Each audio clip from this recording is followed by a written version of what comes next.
ଏଣିକି ସରକାରୀ କର୍ମଚାରୀମାନେ ସପ୍ତାହକୁ 3 ଦିନ ଛୁଟି ପାଇବେ। କର୍ମଚାରୀଙ୍କୁ ସପ୍ତାହରେ କେବଳ 4 ଦିନ କାମ କରିବାକୁ ପଡ଼ିବ। ଜନସଂଖ୍ୟା ହ୍ରାସକୁ ନିୟନ୍ତ୍ରଣ କରିବା ପାଇଁ ସରକାର ନେଇଛନ୍ତି ଏଭଳି ଏକ ବଡ଼ ନିଷ୍ପତ୍ତି। ଆସନ୍ତା ମାସ ଏପ୍ରିଲ ମାସରୁ ଏହି ନୂଆ ନିୟମ ଲାଗୁ ହେବ। ମେଟ୍ରୋପଲିୟନ ସରକାରୀ କର୍ମଚାରୀମାନେ ସପ୍ତାହକୁ 3 ଦିନ ଛୁଟି ନେବାର ବିକଳ୍ପ ପାଇବେ ବୋଲି ଟୋକିଓ ଗଭର୍ଣ୍ଣର ୟୁରୁକୋ କୋଇକେ ଘୋଷଣା କରିଛନ୍ତି। ଜନ୍ମହାର ବା ପ୍ରଜନନ ହାରରେ ସୁଧାର ଆଣିବା ପାଇଁ ଜାପାନ ସରକାର ରାଜଧାନୀ ଟୋକିଓରେ ଏକ ନୂଆ ବ୍ୟବସ୍ଥାର ଶୁଭାରମ୍ଭ କରାଯାଇଛି। ଆସନ୍ତା ବର୍ଷଠାରୁ କର୍ମଚାରୀଙ୍କ ପାଇଁ ଅଫିସରେ 4 ୱାର୍କିଂ ଡେ ଲାଗୁ କରାଯିବ। ଏହାର ଅର୍ଥ ହେଉଛି କର୍ମଚାରୀମାନେ ସପ୍ତାହରେ କେବଳ 4 ଦିନ କାମ କରିବେ। ଟୋକିଓ ଗଭର୍ଣ୍ଣର ଏନେଇ ଘୋଷଣା କରିଛନ୍ତି।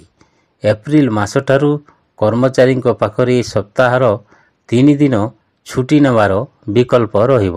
ଗତ କିଛି ବର୍ଷ ମଧ୍ୟରେ ଲୋକମାନେ ନିଜର ଶିଶୁମାନଙ୍କୁ ଠିକ୍ରେ ଲାଳନ ପାଳନ କରିପାରୁନାହାନ୍ତି। ଏହି କାରଣରୁ ଅନେକ ଲୋକ ନିଜର କ୍ୟାରିୟର ଛାଡ଼ିବାକୁ ବାଧ୍ୟ ହେଉଛନ୍ତି।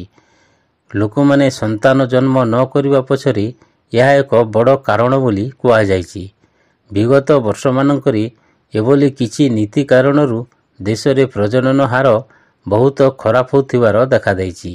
ସେଥିରେ ସୁଧାର ଆଣିବା ପାଇଁ ସ୍ଥାନୀୟ ପ୍ରଶାସନ ପକ୍ଷରୁ ଅନେକ ନୀତି ଗ୍ରହଣ କରାଯାଇଛି। ଏହି ଯୋଜନାକୁ ଲାଗୁ କରିବା ଫଳରେ ପିତାମାତାମାନେ ସେମାନଙ୍କର ପିଲାଙ୍କୁ ଠିକ୍ରେ ଦେଖାଶୁଣା କରିପାରିବେ ବୋଲି ପ୍ରଶାସନର ହୃଦବୋଧ ହୋଇଛି। ଏହି ଯୋଜନାକୁ ଲାଗୁ କରିବା ଫଳରେ ପିତାମାତାମାନେ ସେମାନଙ୍କର ପିଲାକୁ ଠିକ୍ରେ ଦେଖାଶୁଣା କରିପାରିବେ ବୋଲି ପ୍ରଶାସନଠାରୁ ସୂଚନା ଅବଗତ ହୋଇଛି।